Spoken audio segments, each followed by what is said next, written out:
Hello friends, welcome to study smart way. आज एक बार फिर आपका यूपी टेट, सुपर टेट और लेखपाल की स्पेशल क्लासेस में स्वागत है। आज आप सभी लोगों के लिए लेखपाल परीक्षा का एक मॉडल पेपर लेकर आए हैं, जिससे कि आपको आपने जो भी तैयारी कर रखी हो अभी तक, उसका आपको अंदाजा हो जाएगा कि आपने ग्रामीण विकास से किस तरह के प्रश्न करे हैं और किस तरह के आ सकते हैं। तो चलिए देखते हैं आज की क्लास को। आज एक कदम अपने सपनों की ओर और अपने अपनों की ओर। चलिए देखते हैं आज की क्लास को। आज की क्लास का पहला प्रश्न आपके सामने दिया गया है।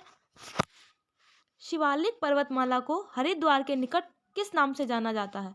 शिवालिक पर्वतमाला को ऋषिकेश, नाहन, चुरिया या फिर डुंडवा। तो शिवालिक पर्वतमाला को हरिद्वार के निकट चुरिया नाम से जाना जाता है। यह आपका थर्ड ऑप्शन सही हो जाएगा। आगे बढ़ते हैं अगले प्रश्न पर। उत्तर प्रदेश में चकबंदी योजना सबसे पहले कहाँ शुरू हुई थी? चकबंदी योजना बरेली, सुल्तानगंज, मुजफ्फरनगर या फिर ये और ये दोनों। तो सबसे पहले उत्तर प्रदेश में चकबंदी योजना कहाँ हुई थी? तो आपको इसके बारे में कुछ बता देते हैं। ये सुल्तानगंज और मुजफ्फरनगर दोनों जगह हुई थी, और इनकी तहसीलों के नाम आपको बता देते हैं जहाँ से इनकी स्टार्टिंग हुई थी। सुल्तानगंज की कैराना तहसील और मुजफ्फरनगर की मुसाफिर खाना तहसील। तो इसकी सबसे पहले शुरुआत सुल्तानगंज की कैराना तहसील और मुजफ्फरनगर की मुसाफिर खाना तहसील से हुई थी, और 1954 में शुरुआत हो गई थी, लेकिन ये चकबंदी योजना लागू हुई थी 1958 में। तो ये आपका फोर्थ ऑप्शन इसमें सही हो जाएगा, बी और सी दोनों। अब आपको बता देते हैं चकबंदी होती क्या है। चकबंदी क्या होती है?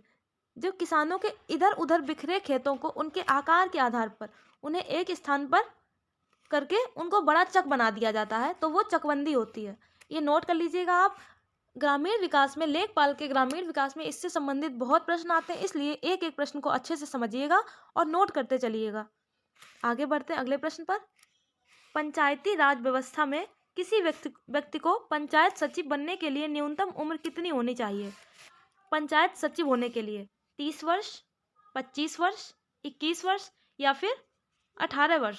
तो पंचायत सचिव होने के लिए कम से कम आयु 21 वर्ष की होनी चाहिए। ये आपका थर्ड ऑप्शन सही हो जाएगा। वोट डालने की न्यूनतम आयु 18 वर्ष होती है, ये वोट डालने की होती है। और पंचायती सचिव बनने के लिए कम से कम 21 वर्ष की उम्र होना जरूरी है। अगला प्रश्न देखते हैं। भारत में योजना से संबंधित सबसे पहला विचार प्रस्तुत करने का श्रेय किसको दिया जाता है? श्रीमन नारायण, एम विश्वेश्वरैया, जवाहरलाल नेहरू या इनमें से कोई नहीं। तो योजना से संबंधित सबसे पहला विचार प्रस्तुत करने का श्रेय एम विश्वेश्वरैया को दिया जाता है। ये आपका सेकेंड ऑप्शन सही हो जाएगा। इनको 1955 में सर्वोच्च पुरस्कार भारत रत्न से नवाजा गया था। सभी जो आपको टॉपिक समझाए जाते हैं, इन सभी को पॉइंट टू पॉइंट नोट करते चलिए, क्योंकि मोस्ट इंपॉर्टेंट टॉपिक हैं। आपके जीके में इस तरह का प्रश्न पूछा जा सकता है कि एम विश्वेश्वरैया को भारत रत्न कब दिया गया? तो ये 1925 को दिया गया। इनसे संबंधित एक और प्रश्न बता देते हैं। इनका जन्म दिवस 15 सितंबर इंजीनियर्स डे के रूप में मनाया जाता है। इंजीनियर्स डे या फिर अभियंता दिवस, ये भी नोट कर लीजिएगा, एग्जाम में आ चुका है और आ सकता है। 15 सितंबर अभियंता दिवस, एम विश्वेश्वरैया का जन्म दिवस। चलिए आगे बढ़ते हैं अगले प्रश्न पर। कृषि और संबद्ध गतिविधियों के लिए दिए गए ऋण बैंक में किस वर्ग में वर्गीकृत किए जाते हैं? यानी खेती या उससे संबंधित गतिविधियों के लिए जो बैंक लोन देती है वो किस वर्ग में वर्गीकृत किए जाते हैं? कारपोरेट बैंक, व्यापारी ऋण, प्राथमिक प्राप्त क्षेत्र ऋण या फिर वैयक्तिक ऋण। तो इस तरह के लोन को प्राथमिक प्राप्त क्षेत्र ऋण के रूप में वर्गीकृत किया जाता है। यह आपका थर्ड ऑप्शन सही हो जाएगा। इस तरह के ऋण में कृषि होती है, आपको बता देते हैं क्या क्या आता है। लघु उद्योग होते हैं। इस तरह के लोन में ये सभी चीज़ें आ जाती हैं। कृषि, लघु उद्योग, शिक्षा और आवास, ये सभी तरह के लोन प्राथमिक प्राप्त क्षेत्र ऋण के रूप में वर्गीकृत किए जाते हैं। अगले प्रश्न की तरफ बढ़ते हैं। किस पंचवर्षीय योजना के दौरान देश में लौह इस्पात केंद्र स्थापित किए गए थे? कौन सी पंचवर्षीय योजना देश में थी जब 3 लौह इस्पात केंद्र स्थापित किए गए थे? प्रथम पंचवर्षीय, द्वितीय पंचवर्षीय, तृतीय पंचवर्षीय या फिर चतुर्थ पंचवर्षीय। तो ये आपकी सेकेंड ऑप्शन सही हो जाएगा, द्वितीय पंचवर्षीय। इसमें 3 लौह इस्पात केंद्र स्थापित किए गए थे, जो आपको नाम उनके बताए दे रहे हैं। भिलाई, आपको सभी नाम बताए दिए जा रहे हैं। तो ये 3 लौह इस्पात केंद्र भिलाई, दुर्गापुर और राउरकेला स्थापित किए गए थे। और द्वितीय पंचवर्षीय योजना ये 1956 से 1961 तक, इसका मतलब ये 1956 से 1961 तक चली थी द्वितीय पंचवर्षीय योजना। आगे बढ़ते हैं अगले प्रश्न पर। अपने नोट्स जरूर बनाते चलें, मोस्ट इंपॉर्टेंट प्रश्न है, और वीडियो को अंत तक देखना ना भूलें। पंचवर्षीय योजना का अंतिम प्रारूप कौन प्रस्तुत करता है? जो आपकी ये पंचवर्षीय योजना बनाई जाती है, इसका अंतिम प्रारूप कौन प्रस्तुत करता है? वित्त मंत्रालय, गृह मंत्रालय, राष्ट्रीय विकास परिषद या फिर योजना मंत्रालय? तो पंचवर्षीय योजना का अंतिम प्रारूप ये राष्ट्रीय विकास परिषद प्रस्तुत करती है। ये आपका थर्ड ऑप्शन सही हो जाएगा। इसका गठन हुआ था अगस्त 1952 में। अगस्त 1952 में राष्ट्रीय विकास परिषद का गठन हुआ था और इसके अध्यक्ष प्रधानमंत्री होते हैं। इसके अध्यक्ष भारत के प्रधानमंत्री होते हैं, राष्ट्रीय विकास परिषद। आगे बढ़ते हैं अगले प्रश्न की तरफ।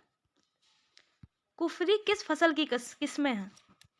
कुफरी किस फसल की किस्में हैं? आलू, गेहूं, चावल या फिर बाजरा? कुफरी ये आलू की किस्में हैं। ये आपका फर्स्ट ऑप्शन सही हो जाएगा। आलू की अन्य और भी किस्मों के बारे में आपको बता देते हैं जो आपकी मुख्य हैं। पुखराज, ये जो एग्जाम में पूछी जाती हैं वही आपको बताई जा रही हैं। पुखराज, चिप्सोना, इनकी पैदावार ज़्यादा है, इसलिए यही आपको बताई जा रही हैं। पुखराज, चिप्सोना, कुफरी, ललित, ये आलू की प्रमुख किस्में हैं। आगे बढ़ते हैं अगले प्रश्न पर। धूसर क्रांति का संबंध किससे है? धूसर क्रांति का फलों से, फसलों से, फल उत्पादन से, उर्वरक से या फिर मिश्रित खेती से? धूसर क्रांति का संबंध ये उर्वरक से है। ये आपका थर्ड ऑप्शन सही हो जाएगा। धूसर क्रांति उर्वरक से संबंधित है। तो ये धूसर क्रांति उर्वरक से संबंधित है। और फल उत्पादन, ये सुनहरी क्रांति फल उत्पादन से संबंधित है। और मुख्यतः इसमें सेब आता है। सेब और शहद भी सुनहरी क्रांति के अंतर्गत ही आता है। चलिए आगे बढ़ते हैं अगले प्रश्न पर। अगर किसी को कोई प्रश्न में दिक्कत है, किसी तरह का कन्फ्यूजन है, तो वो कमेंट बॉक्स में बता सकता है, जिससे कि आपकी समस्या का निदान किया जाएगा। और इसका आपका जो PDF है वो आपको डिस्क्रिप्शन में मिल जाएगा। डिस्क्रिप्शन में जो टेलीग्राम का लिंक दिया गया है उसको ज्वाइन करिएगा और वहाँ पर आपके सभी विषयों के नोट्स मिल जाएंगे, यानी कि PDF मिल जाएंगे बिना किसी शुल्क के। अगले प्रश्न की तरफ बढ़ते हैं। दाखिल खारिज की रिपोर्ट किसके कार्यालय में जमा की जाती है? दाखिल खारिज, पहले तो आपको बता देते हैं कि दाखिल खारिज होता क्या है। तो ये दाखिल खारिज ऐसी प्रक्रिया है जो सरकारी रिकॉर्ड में आपके द्वारा जब कोई ज़मीन खरीदी जाती है, जो उसका ट्रांसफ़र किया जाता है, वो दाखिल खारिज के बाद ही कानूनी रूप से आपका उस ज़मीन पर मालिकाना हक होगा। यानी कि दाखिल खारिज के बाद ही आप उस ज़मीन के मालिक कहलाएंगे, वो भी कानूनी रूप से। तो ये किस कार्यालय में जमा की जाती है? जिलाधिकारी, तहसीलदार, जिला न्यायाधीश या फिर उप जिलाधिकारी? तो दाखिल खारिज की रिपोर्ट ये तहसील कार्यालय में जमा की जाती है। ये आपका सेकंड ऑप्शन सही हो जाएगा। आगे बढ़ते हैं अगले प्रश्न पर। मुख्यमंत्री ग्राम उद्योग योजना कब शुरू की गई? मुख्यमंत्री ग्राम उद्योग योजना 2005, 2004, 2010 या फिर 2008? मुख्यमंत्री ग्राम उद्योग योजना यह 2005 में शुरू की गई थी।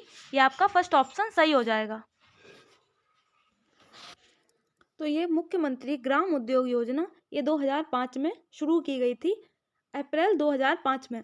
और इस योजना के अंतर्गत 18 से 50 साल तक के जो बेरोजगार लोग थे उनको रोजगार दिलाना था इस योजना का प्रमुख उद्देश्य। चलिए आगे बढ़ते हैं अगले प्रश्न पर। अगला प्रश्न क्या कह रहा है? मोस्ट इंपॉर्टेंट प्रश्न है, इसको ध्यान से देखिएगा। किसी भी प्रश्न में अगर आपको कोई दिक्कत हो तो आप बता सकते हैं, और सभी प्रश्न मोस्ट इंपॉर्टेंट है, इसलिए इनको ध्यान से पढ़िएगा। और हर प्रश्न के अंतर्गत आपको 2 से 3 प्रश्न और मिल जाएंगे, जिससे कि आपका समय भी बच जाएगा और आपकी नॉलेज भी ज़्यादा हो जाएगी। तो चलिए देखते हैं अगला प्रश्न। उत्तर प्रदेश में समाज कल्याण विभाग की स्थापना कब की गई? तो समाज कल्याण विभाग की स्थापना उत्तर प्रदेश में पूछा गया है, कब की गई? तो ये 1997, 1998, 1999 या फिर 1995। तो SC/ST वर्ग के लोगों के कल्याण के लिए समाज कल्याण विभाग की स्थापना 1995 में की गई है। ये आपका फोर्थ ऑप्शन सही हो जाएगा। आगे बढ़ते हैं अगले प्रश्न की तरफ। राज्य ग्राम विकास संस्थान कहाँ स्थापित है? राज्य ग्राम विकास संस्थान गाजियाबाद, गौतम बुद्ध नगर, लखनऊ या फिर फतेहपुर। राज्य ग्राम विकास संस्थान ये लखनऊ में स्थित है। ये आपका थर्ड ऑप्शन सही हो जाएगा। और अगर आपसे पूछा जाए, अगर आपसे राष्ट्रीय ग्रामीण विकास संस्थान के बारे में पूछा जाए तो वो हैदराबाद में स्थित है और राज्य ग्राम विकास संस्थान ये लखनऊ में स्थित है। दोनों का नाम कुछ कुछ एक सा है, इसलिए दोनों में कन्फ्यूजन ज़्यादा होता है। आपको दोनों ही चीज़ें बता दी गई हैं। राज्य ग्राम विकास संस्थान लखनऊ में है और राष्ट्रीय ग्रामीण विकास संस्थान ये हैदराबाद में स्थित है। तो इन दोनों को अलग अलग लिख लीजिए और एग्जाम टाइम पर रिवीजन जरूर करें। आगे बढ़ते हैं अगले प्रश्न पर। ग्रामीण भंडारण की शुरुआत कब की गई? 2001, 2002, 2004 से 2005, 2005 से 2006 या फिर 2002 से 2003। ग्रामीण भंडारण की शुरुआत ये 2001 से 2002 में की गई। ये आपका फर्स्ट ऑप्शन सही हो जाएगा। और इसकी घोषणा की थी अटल बिहारी वाजपेयी जी ने। ग्रामीण भंडारण की शुरुआत हुई थी 2001 से 2002 में और इसकी घोषणा की थी श्री अटल बिहारी वाजपेयी जी ने। इनका मुख्य उद्देश्य था भारत के जो किसान हैं उनको फायदा मिल सके। तो चलिए आगे बढ़ते हैं अगले प्रश्न पर। अगला प्रश्न, स्वर्ण जयंती ग्राम स्वरोजगार योजना, स्वर्ण जयंती ग्राम स्वरोजगार योजना कब शुरू की गई? अप्रैल 1995, अप्रैल 2001, अप्रैल 1999 या फिर अप्रैल 2009। तो ये स्वर्ण जयंती ग्राम स्वरोजगार योजना ये अप्रैल 1999 में शुरू की गई थी। ये आपका थर्ड ऑप्शन सही हो जाएगा। इस योजना का प्रमुख उद्देश्य जो था वो ग्रामीणों को स्वरोजगार के अवसर उपलब्ध कराना था। चलिए आगे बढ़ते हैं अगले प्रश्न की तरफ। अगला प्रश्न क्या कह रहा है? लहसुन पादप का कौन सा भाग है? अगला प्रश्न कह रहा है कि लहसुन पादप का कौन सा भाग है? फल तथा जायांग, सूखा बीज, सूखा पका बीज, फल तथा बीज, कंद रूपांतरित तना एवं पत्ती। लहसुन जो है आपका इसका पादप का कौन सा भाग होता है? तो ये आपका फोर्थ ऑप्शन सही हो जाएगा, कंद रूपांतरित तना एवं पत्ती। लहसुन में खाने योग्य तना होता है तो ये कंद रूपांतरित तना एवं पत्ती। आपको एक बात बता देते हैं कि सबसे ज़्यादा लहसुन कहाँ होता है, तो वो चीन में होता है। विश्व में सबसे ज़्यादा लहसुन चीन में होता है। चलिए आगे बढ़ते हैं अगले प्रश्न पर। कृषि कर्मण पुरस्कार कहाँ दिया गया? कृषि कर्मण पुरस्कार कानपुर, लखनऊ, तुमकुर या फिर बेंगलोर। कृषि कर्मण पुरस्कार ये तुमकुर में दिया गया है। ये आपका थर्ड ऑप्शन सही हो जाएगा। तुमकुर कर्नाटक के तुमकुर में। नोट कर लीजिएगा इसको, मोस्ट इंपॉर्टेंट प्रश्न है। और ये 2 जनवरी 2020 को दिया गया है नरेंद्र मोदी जी के द्वारा, कर्नाटक के तुमकुर में। और ये क्यों दिया गया ये भी आपको बता देते हैं। ये इसलिए कृषि कर्मण पुरस्कार इसलिए दिया गया है जो गेहूं, दाल, चावल और मोटे अनाज की पैदावार में अग्रणी राज्य हैं, उन्हीं को यह पुरस्कार प्रदान किया गया है। इसका प्रमुख उद्देश्य यही था कि जिससे कि भारत में कृषि को बढ़ावा मिले।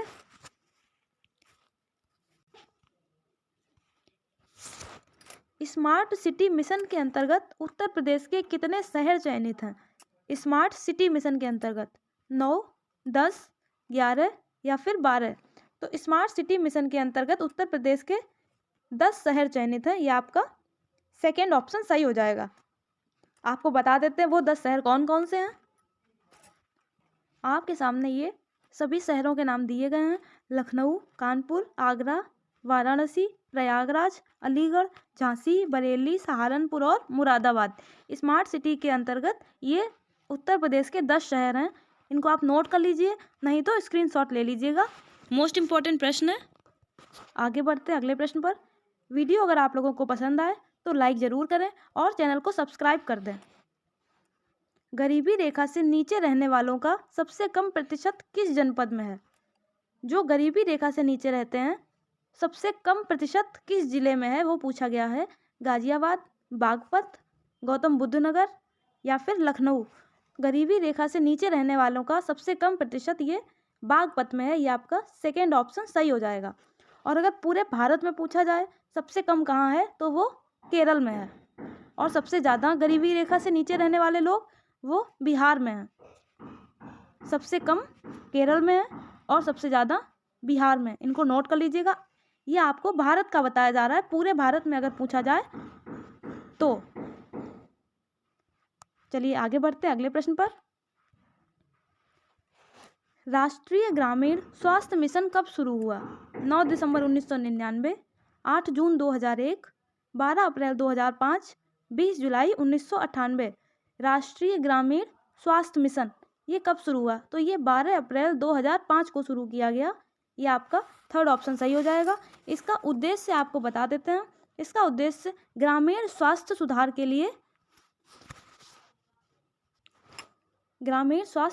लिए यह मिशन बनाया गया और इसकी स्थापना 12 अप्रैल 2005 को हुई। चलिए आगे बढ़ते हैं अगले प्रश्न की तरफ। अगला प्रश्न क्या कह रहा है? स्वनिधि योजना का लाभार्थी कौन है? स्वनिधि योजना का लाभार्थी महिलाएं व बच्चे, अल्पसंख्यक, आर्थिक रूप से पिछड़े लोग, देश के रेहड़ी व पटरी वाले लोग। स्वनिधि योजना का लाभार्थी कौन है ये पूछा गया है, तो ये देश के रेहड़ी व पटरी वाले लोग हैं। ये आपका फोर्थ ऑप्शन सही हो जाएगा। ये स्वनिधि योजना कब शुरू की गई है? तो ये 1 जून 2020 को शुरू की गई है। ये भी इम्पोर्टेंट है, किसके द्वारा शुरू की गई है? तो ये भारत के प्रधानमंत्री श्री नरेंद्र मोदी जी के द्वारा शुरू की गई है और इसके जो लाभार्थी हैं वो देश के रेहड़ी व पटरी वाले लोग हैं। आगे बढ़ते हैं अगले प्रश्न की तरफ। कस्तूरबा गांधी बालिका विद्यालय योजना का प्रारंभ कब किया गया?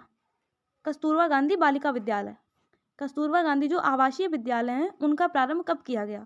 अगस्त 2001, अगस्त 2003, अगस्त 2004 या फिर अगस्त 2008। तो ये कस्तूरबा गांधी आवासीय बालिका विद्यालय योजना का प्रारंभ अगस्त 2004 में किया गया है। यह आपका थर्ड ऑप्शन सही हो जाएगा। इसका उद्देश्य था बालिकाओं की शिक्षा को बढ़ावा देना। बालिकाओं की शिक्षा को बढ़ावा देना इस योजना का प्रमुख उद्देश्य था। आगे बढ़ते हैं अगले प्रश्न पर। पवन ऊर्जा के क्षेत्र में विश्व का अग्रणी देश कौन सा है? पवन ऊर्जा के क्षेत्र में चीन, जापान, स्पेन या फिर डेनमार्क। तो पवन ऊर्जा के क्षेत्र में विश्व का अग्रणी देश ये चीन है। ये आपका फर्स्ट ऑप्शन सही हो जाएगा।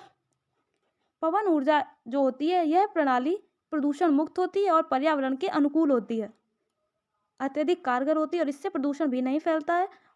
तो पवन ऊर्जा के क्षेत्र में चीन विश्व का अग्रणी देश है। आगे बढ़ते हैं अगले प्रश्न की तरफ। विश्व में चीनी का सबसे बड़ा उत्पादक राज्य कौन सा है? चीनी का सबसे बड़ा उत्पादक राज्य ब्राज़ील, भारत, अमेरिका या फिर चीन। चीनी का सबसे बड़ा उत्पादक राज्य ब्राज़ील है। यह आपका फर्स्ट ऑप्शन सही हो जाएगा। और दूसरे नंबर पर भारत है। विश्व में चीनी का अगर पूछा जाए दूसरा सबसे बड़ा उत्पादक राज्य तो वो भारत हो जाएगा। और अगर भारत में पूछा जाए कि भारत में सबसे ज़्यादा चीनी कहाँ उत्पादन होता है तो वो उत्तर प्रदेश में होता था, परंतु अब उत्तर प्रदेश को पीछे छोड़कर महाराष्ट्र पहले नंबर पर आ चुका है। आगे बढ़ते हैं अगले प्रश्न पर। गहन कृषि योजना कब शुरू की गई?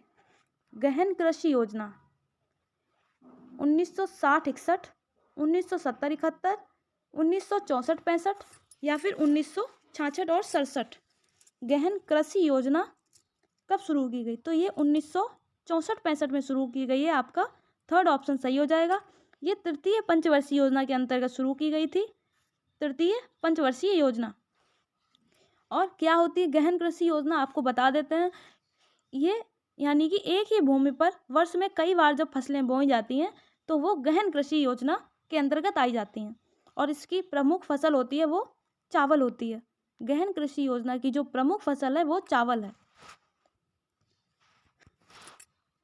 आगे बढ़ते हैं अगले प्रश्न पर। राष्ट्रीय कृषि एवं ग्रामीण विकास बैंक की स्थापना किस पंचवर्षीय योजना के दौरान की गई थी?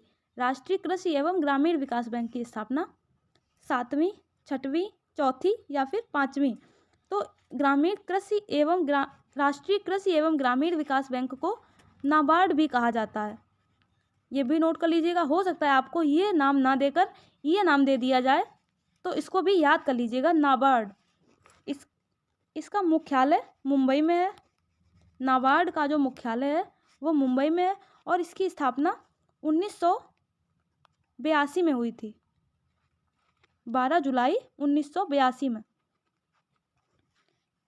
और ये किसके द्वारा की गई थी? तो ये बी शिवरामन समिति की सिफारिश के द्वारा की गई थी इसकी स्थापना। तो ये 1982 किस पंचवर्षीय योजना के अंतर्गत ये सन आता है? तो वो आपकी 6वीं पंचवर्षीय योजना के अंतर्गत आता है। ये आपका सेकंड ऑप्शन सही हो जाएगा। 6वीं पंचवर्षीय योजना 1980 से लेकर 1985 तक, 1980 से 1985, और नाबार्ड की स्थापना 1982 में हुई थी। आगे बढ़ते हैं अगले प्रश्न पर। भारत में कृषि एवं अन्य गतिविधियों में ऋण वितरण में किसका हिस्सा सर्वाधिक होता है? ऋण वितरण यानी कि लोन वितरण में किसका हिस्सा सबसे ज़्यादा होता है? सहकारी बैंक, वाणिज्यिक बैंक, निजी क्षेत्र के बैंक या फिर सूक्ष्म वित्त संस्था? तो जब कृषि और अन्य गतिविधियों में ऋण वितरण ज़्यादा होता है तो वो आपका वाणिज्यिक बैंक हो जाएगा। ये सेकेंड ऑप्शन सही हो जाएगा। आगे बढ़ते हैं अगले प्रश्न पर। निम्नलिखित में किस फसल के उत्पादन में उत्तर प्रदेश सबसे बड़ा उत्पादक राज्य नहीं है? किस फसल के उत्पादन में? आलू, गन्ना, तिलहन या फिर गेहूं? तो उत्तर प्रदेश सबसे बड़ा उत्पादक राज्य तिलहन का नहीं है। ये आपका थर्ड ऑप्शन सही हो जाएगा। तिलहन का सबसे बड़ा उत्पादक राज्य मध्य प्रदेश है। मध्य प्रदेश में सबसे ज़्यादा तिलहन होता है। तिलहन यानी कि जिनसे तेल निकाला जाता है, तिलहन। और बाकी ऑप्शन आलू, गन्ना, गेहूं, इन सभी में सबसे ज़्यादा उत्तर प्रदेश में ये सभी चीज़ें सबसे ज़्यादा होती हैं और तिलहन मध्य प्रदेश में सबसे ज़्यादा होता है। आगे बढ़ते हैं अगले प्रश्न की तरफ। निम्नलिखित में कौन सी योजना भारत सरकार द्वारा शुरू नहीं की गई है? भारत सरकार द्वारा कौन सी योजना नहीं शुरू की गई? वृद्धावस्था पेंशन योजना, जीवन तरंग योजना, कुटीर ज्योति योजना, भारत निर्माण योजना? इन सभी में से कौन सी योजना भारत सरकार के द्वारा शुरू नहीं की गई है? तो वो आपकी जीवन तरंग योजना हो जाएगी। सेकेंड ऑप्शन सही हो जाएगा। ये योजना LIC के द्वारा शुरू की गई है, ना कि भारत सरकार के द्वारा। अगला प्रश्न, मोस्ट इंपॉर्टेंट और अंतिम प्रश्न। पीली क्रांति किससे संबंधित है?